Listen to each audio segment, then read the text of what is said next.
পাকিস্তানের সেনাপ্রধানের সাথে দেখা করবেন ট্রাম্প। কেন? বিস্তারিত দেখুন অগ্রযাত্রার ডেস্ক রিপোর্টে। মার্কিন প্রেসিডেন্ট ডোনাল্ড ট্রাম্প বুধবার পাকিস্তানের সেনাপ্রধান জেনারেল অসীম মুনিরের সাথে দেখা করবেন। হোয়াইট হাউসে তাদের দেখা হওয়ার কথা রয়েছে।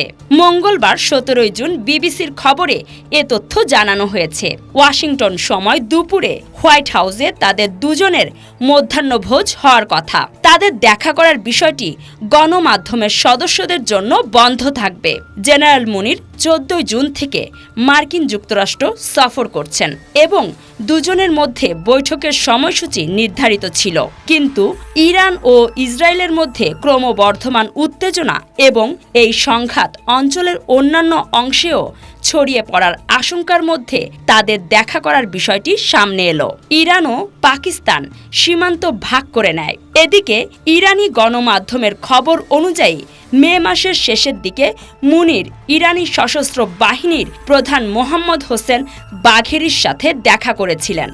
চলমান যুদ্ধের প্রথম দিন 13 জুন ইসরায়েলি বিমান হামলায় বাঘেরি নিহত হন। মুনিরকে পাকিস্তানের সবচেয়ে ক্ষমতাশীল ব্যক্তি হিসেবে দেখা হয় বলে বিবিসির প্রতিবেদনে জানানো হয়।